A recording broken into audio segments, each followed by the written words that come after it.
Hola, ¿qué tal? Espero que se encuentren muy bien. Para esta sesión lo que me gustaría trabajar es algunas observaciones con respecto a sus entrevistas. Recordemos que ya tuvimos la primera entrega de trabajo que consistió en la entrega de su carta de compromiso, su carta de aceptación, perdón, por parte de la persona que trabajó con ustedes, la entrevista que entregaron ya. En esta carta recuerden que la persona está aceptando participar con nosotros únicamente en una práctica académica. Esto implica que no vamos a entregar resultados ni tampoco vamos a entregar documentos que tengan que ver con la información que ya recabamos, ni tampoco la impresión diagnóstica, aunque sea puntos de vista personales. Recuerden que una vez que ustedes terminan su entrevista, no es necesario citar a su paciente, perdón, a su participante para dentro de 8 días, dado que todavía no tenemos estructurada la selección de pruebas psicométricas. Entonces, a lo único que me puedo comprometer es a lo siguiente: le voy a agradecer su participación y me comprometo a ponerme en contacto más adelante en cuanto me soliciten la aplicación de pruebas psicométricas para terminar con la última fase de nuestra práctica académica. Ahora bien, recuerden que les dejé de actividad también revisar una entrevista realizada con otra persona. Ya pedí la autorización de dos personas más para que me permitan compartir con ustedes las entrevistas realizadas con ellos y puedan tener un poquito más de contexto con respecto a la forma de manejo en diferentes temáticas de entrevista. Por ahí también se comunicaron conmigo vía mensaje e inclusive participaron en el foro algunos compañeros haciendo algunas preguntas, las cuales me interesa acotar ahorita con ustedes. Recuerden que dentro de la entrevista no es necesario establecer elementos del DSM-5. Recuerden que esa información únicamente nosotros la tenemos para tener claros cuáles son las características de determinados trastornos y verificar dentro de la entrevista de cada uno de los elementos que me marque el paciente cuál es la intensidad del síntoma. Eso va a determinar que yo decida hacer una canalización o requerir una valoración con un psiquiatra o mantener el proceso psicológico con sus elementos de trabajo de manera normal, la logística de trabajo normal. Por otra parte, recuerden que dentro de su entrevista es importante, uno, tener en cuenta que no estamos haciendo un reporte de entrevista, estamos haciendo una entrevista. Recuerden que la entrevista, el objetivo fundamental es el poder identificar las características de la situación que viene a plantear conmigo el paciente en mi primera sesión. Es decir, la entrevista tiene como función recabar la información por parte del paciente. Esto implica que no van integradas mis percepciones personales, ni tampoco mis hipótesis, mis observaciones, tampoco mi impresión diagnóstica en términos generales, ¿no? Esos son los elementos que no voy a integrar. ¿Qué sí voy a integrar? De entrada voy a ponerle un título, entrevista para adulto. Subsiguiente a esto viene un espacio de datos de identificación. Los datos de identificación pueden ser variados. Los que no pueden faltar dentro de mi formato, el cual sí va, acuérdense que es una entrevista semiestructurada, por consiguiente hay datos que sí voy a anotar o preguntas que sí voy a anotar desde antes, las voy a tener a computadora. ¿Qué es lo que sí voy a anotar? El nombre de la persona, recuerden que el nombre de la persona va completo, no uso diminutivos, no uso tampoco iniciales, tiene que ser el nombre completo tal cual está. Si tiene un nombre, si tiene dos, los dos, y sus respectivos apellidos. Fecha de nacimiento, fecha en que se estructura la entrevista, edad, dirección, teléfono y motivo de consulta. ¿Puedo integrar escolaridad? Sí, sí lo puedo integrar. Puedo integrar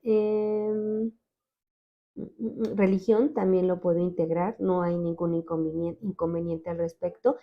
Esos son los datos que vamos a integrar sí dentro del formato. Posteriormente tendrá que venir la estructura familiar, es decir, las personas con las que vive.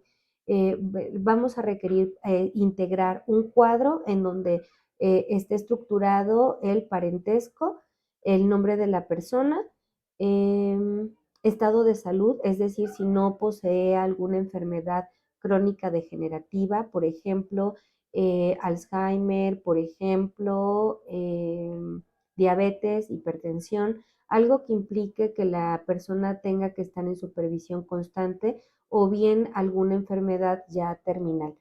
Posteriormente viene la ocupación y, perdón, primero la escolaridad, grado máximo de estudios y posteriormente la ocupación. Enseguida de ese cuadrito, les sugiero que dejen 5 renglones aproximadamente. En dado caso que sí llega a suceder que el paciente viva con más de 5 personas, inclusive me ha tocado hacer entrevistas hasta de por 20 personas, lo que pueden hacer es dar vuelta a la hoja y anotar durante la entrevista las demás personas que viven con mi paciente. Posteriormente viene la estructura del familiograma. Recuerden que en el familiograma se hace por medio de simbología. El círculo es para la mujer, el cuadrado es para el hombre y de ahí establezco la relación que marca entre los integrantes de la familia, es decir, la dinámica familiar por medio de imágenes, por medio de símbolos.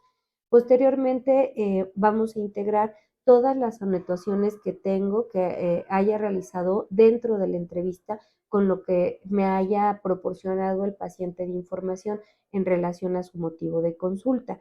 Estas anotaciones generalmente las hacemos de manera muy rápida, puedo inclusive ser únicamente palabras sueltas, es lo que voy a integrar subsecuentemente y enseguida tendré que integrar un resumen de mi entrevista. Este resumen de entrevista se estructura una vez que el paciente ya se fue, ya terminé yo mi entrevista, en donde voy a anotar de manera clara y ordenada la cronología de los hechos, es decir, si viene por un motivo de pareja, voy a estructurar el motivo de consulta es divorcio, por ejemplo. Ahora, en mi resumen de entrevista voy a anotar en orden de cómo se presentaron los hechos para poder darle una integración lógica, es decir, un orden. Puede ser que el paciente, como ya lo escucharon en la entrevista, hable sobre el tema, luego se regrese, luego se vuelva a ir, luego vuelva a regresar. Entonces, esos regresos ya no los voy a tomar en cuenta en mi resumen de entrevista. Ahí le voy a dar un orden. ¿Qué tuvo que haber pasado primero? Por ejemplo, hubo un distanciamiento, el paciente menciona que hubo distanciamiento por un lapso de 3 años. Eh, Ella reclamaba, a lo mejor voy a ponerle entre comillas la forma de reclamo, no quiero verte aquí, no me interesa convivir contigo. Recuerden que cuando es una cita textual lo pongo entre comillas, 3 puntos suspensivos, las palabras textuales, 3 puntos suspensivos y cierro las comillas.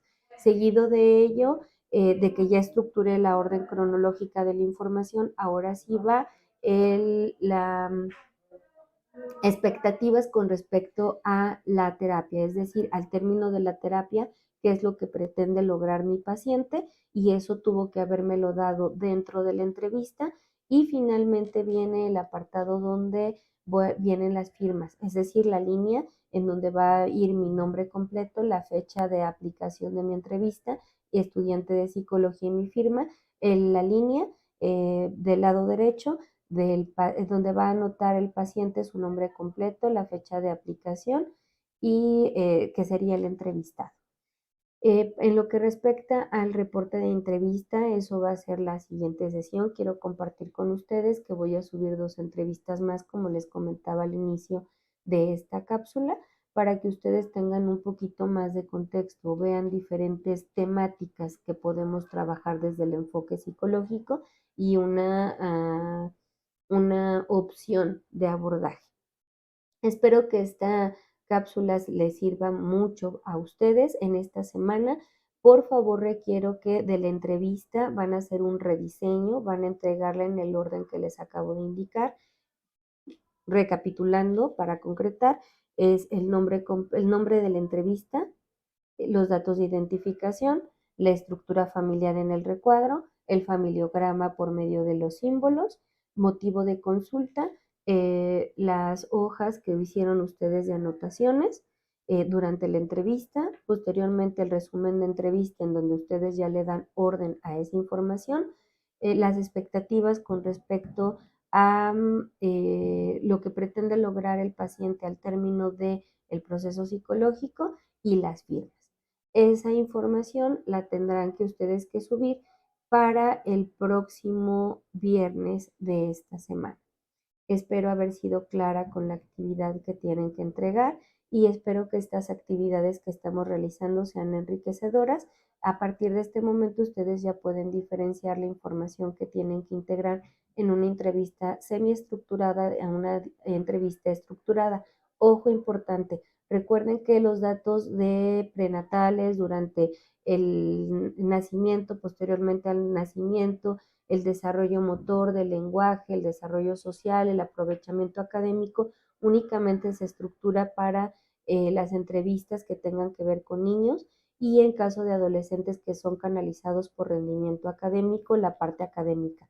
Recuerden que el desarrollo terminamos de estructurarlo en su totalidad, es decir, llegar al tope máximo de desarrollo a partir de los 7, 8 años. Posteriormente vamos perfeccionando, ocupando esas habilidades para el desarrollo de habilidades mucho más complejas como son las habilidades cognitivas. Que tengan bendecida semana. Hasta pronto.